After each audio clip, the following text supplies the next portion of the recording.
Hey, good afternoon, everyone. 1 minute, we'll be right with you. Just waiting to make sure it comes up live here on LinkedIn.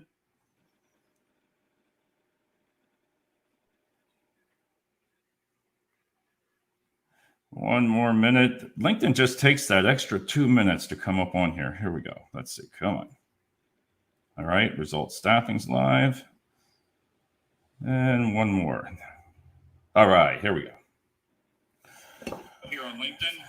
Hey, good afternoon, everyone. My name is Dave Wilson of Results Staffing, and I am here with Daniel Mastropolo, the Chief Sales Officer of the Staffing Superstore. How you doing, Dan?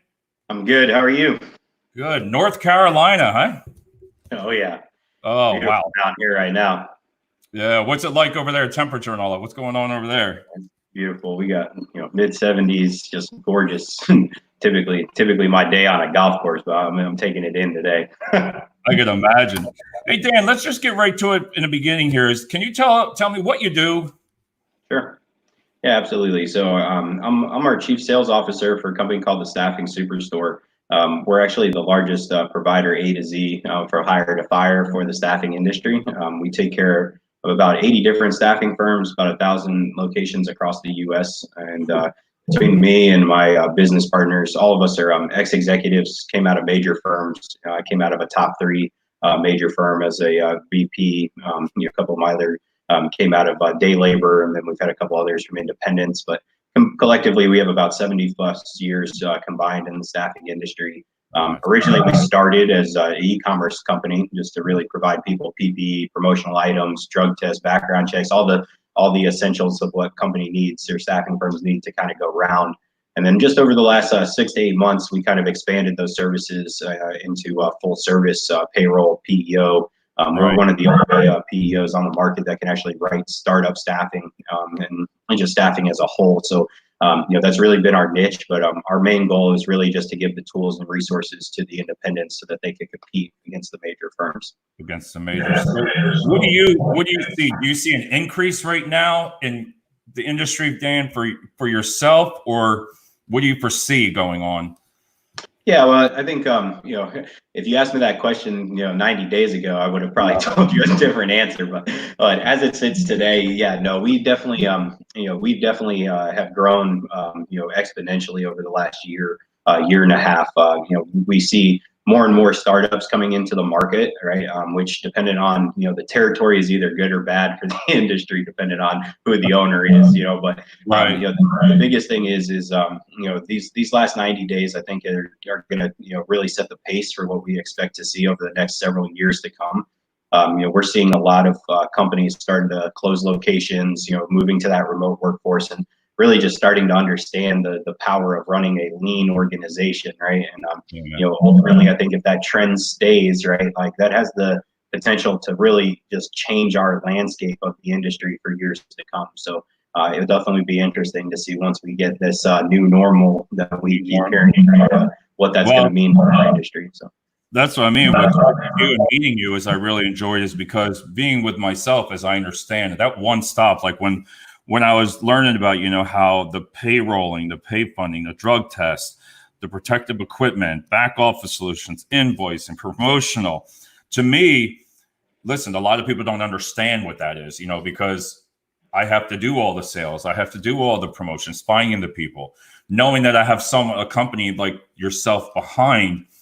It saves the time for one or two people because it really does. I see the benefit because I wouldn't know how else to do it. I wouldn't be able to. Yeah, well, I definitely appreciate you saying that. I mean, we have definitely we continually really reach out and try to stay connected to our clients that we support to kind of understand what challenges that they're having, what products are they using, what things really bring the value. We're not the only ones obviously that do that, except for the fact that our one-off is always that promotional item and PPE. Most people don't have that beauty of purchasing, payroll, and back office all on one platform, which is ultimately what given us the kind of competitive advantage. But the fact that you and I are fairly new working together and kind of feel that already. Right. We did an exercise a couple of weeks ago just to kind of go through those checkbox items for somebody coming into the market. What do you actually need to do? I mean, people don't realize it, but I mean, you're typically 6 to 10 vendors deep just before you even get to rents, utilities, what we call soft cost of the business, right? I mean, it's just crazy, to think about, as an owner, how much time is that taking away from what you need to be doing, right? Which is staying connected to your staff, staying connected to your clients, and more importantly, like going after those candidates, right? So, for us, we joke around, we take all the things none of you guys want to deal with, and that's what we made our business. So, it saves so much time. I love it. If we talked about the new workforce, we had said, because I've said that a couple of times, because around in Pennsylvania here, we have so many different skill sets coming out. So we're trying to figure out where to put them. Yep. So it's coming to where trying to place the candidates. So you said you can do it in all 50 states, right? And how do they reach out to you? Like, what is the process? If it was just myself right now coming to you, what would be the process? What do you do for me? Yeah, definitely. So there's a couple different ways people can connect with us. One is through our website. We do have a contact us page. So, new businesses or just owners in general, if they want information, can go there. Two, they can, go to any of us directly. Most of us are on social media. But for the last year, honestly, we really started this all friends and family. So we haven't even really gone to market up until maybe about a month and a half ago is when we actually started going through advertising, enhancing some of our programs, to really start scaling this. But, most of, either through Facebook, LinkedIn, or through our website are kind of the more common. Believe it or not, most of our business comes through referrals, just people that have worked with us that know other people, but basically the process is pretty simple. Typically coming on board or through like an initial call, we go through just a simple kind of diagnostic to really understand what's important to you as an owner, right? What are you trying to gain from a partnership like we have? Where are you in the process of getting started? And then basically from there, we'll go through, after that diagnosis, we kind of go through a assessment of where we feel like we can help. So, the cool thing with us is everything is cafeteria planned. So it's not like you need everything when you come in with us. We have people that just want to use us for purchasing, or just want to use us for payroll, or PEO services, or some just want plain back office support and consulting. So it's nice to, that it can kind of be peeled out that way, and depending on where people you can kind of customize where we come in. So, and our packages and pricing really dictate that. We kind of have an office in the box model for somebody that's just getting started, just really need to go through and get an office up and going. I've got other ones that are more robust, the larger that the enterprises get and things of that nature. It's from there, it's pretty simple. I mean, our turnaround and being able to turn payroll, get people into our PEO is very, very short, typically no more than, a week to 4 weeks in implementation, depending on the size.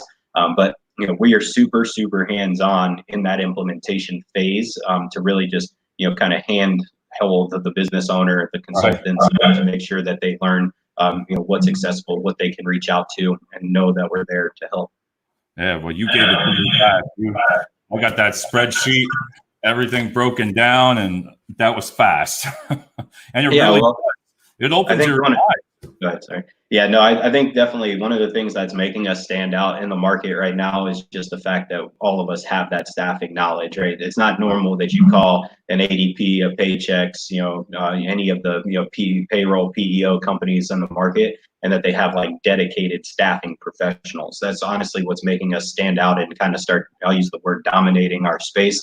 It's just because of the fact that we understand it. Most of us have opened independent firms, have gone through those initial phases and remember what it was like sitting in those shoes. And, in my opinion, because we can relate to that, it's just, people really tend to, kind of come on board understanding we know what we're doing and we're going to help make you, get where you want to be. What do you see if you were to say predict what's going to go on with the staffing? I know I kind of said it like before, but like the brick and mortar, and do you foresee companies maybe downsizing a little bit, or newer ones starting up? So yeah, that's a great question. I think that's honestly probably the $1 million question in our industry right now, right? So I kind of see it a little bit all over the place. I'm going to kind of verticalize that a little bit, maybe between say your day labor companies, your professional staffing firms, right? Because that typically is how most of us relate to it. I definitely foresee some of the day labor companies probably downsizing, and people starting to probably move away from that model a little bit, just because of the fact that those are typically where you have 50 plus people in the morning conglomerating in an office, and trying to do that with the social distancing measures, it gets a little bit more complicated, right? The second thing is you're also typically busing people right, to and from the job, right? So that gets a little bit more complicated too, especially when you typically utilize temps as our drivers or team leads, right? So that gets a little bit harder when you're trying to do those things. The second thing in the professional staffing, most of us, I think, are already seeing that our results are not changing as much with deploying and moving to a remote workforce. So, because of those things, I think that the more confidence companies get that they can take care of their customer needs and demand while employing a remote workforce, why would you keep brick and mortars open, right? Like, we can automatically, all of us that are in the industry, our margins are this big to begin with. So if I can utilize that remote workforce, increase my margins, and deliver the same service to a client, I definitely think that that's going to be what companies like your big three, big five, Ronstad's, Manpower's, Adecco's start monitoring, and us at the independency side start seeing those statistics, and then naturally most of us follow suit of what we're seeing, as kind of that model. So. Yeah, because even myself, I can really focus when I don't have to worry about everything else. Like today, I was telling you, I'm doing sales. I mean, I know it's on a Sunday, but to try to get everything done and lined up for the week, I can take care of the client so much. I don't know, customer service. I can provide so much more right now than I prior employer. Not saying anything about them, but I won't go there. But customer service right now is important. And we're in the Lehigh Valley. It's logistics. I mean, it is exploding. So, you need 75, 100. But with peak, with everything going on now, then peak season coming, I have no clue what's going to go on. I don't know. And I would like for clients to understand, I'm trying to educate them, is I believe quality over quantity anymore. Like, because if I can send you 5 or 6 really good, let's just say forklift drivers versus 15, I can do a little bit more research on the person. I really can spend that 10, 15 minutes extra time without somebody walking in the office constantly, walking in. Yeah. I can try to fit them and try to save them income, the revenue, because the market percentage, I believe I can compete with everyone else, because of companies like yourself. I mean, that's just a fact in our area, but it's trying to educate.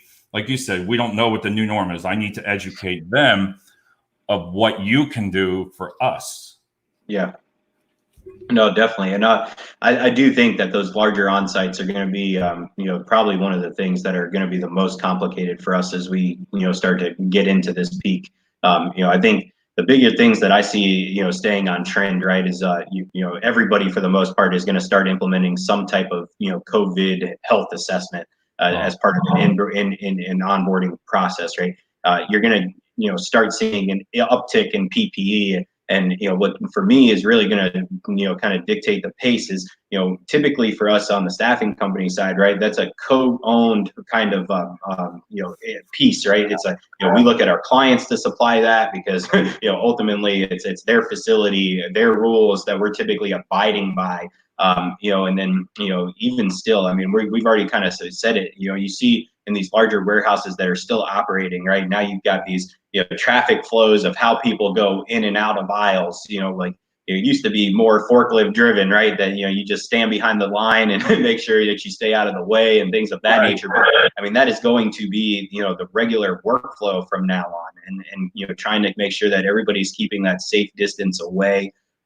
Temperature checkers to get in and out of a facility. I mean, there's all types of policies and procedures, CDC guidelines, that all of us are watching to really kind of create those best, practices, work habits, And once again, it's always our job at the staffing company level, right, to educate the customers of what we're seeing and what's working to ensure that we're helping get the workplace back to our normal. So I think it's going to stay co-owned in that capacity. Do you see that leads me to the next question? What do you see on like the Superstore where you're at for the staffing is for your safety equipment? Let's face it, protective clothing, everything from the gloves, and yeah. Do you provide them also at your site, or is it just for staffing companies or companies? No, we really just have had a niche in the staffing industry, but we definitely do supply other business owners, different verticals. Construction, hospitality are our two other biggest ones that we kind of focus on. Yes, no, we definitely supply all of our staffing clients. Basically, I mean, we have literally a 30,000 plus SKU, catalog. And we even have a place for clients that if there's something that they don't see advertised on our website, there's a form that they can send to us. And as a distributor, we can shop that out globally to make sure that we're getting the most competitive price in the market. Well, I'm going to throw a question. I like how honest you are. You've been with me. Is who do you think is going to absorb all that cost? Woo. Oh, I'll tell you.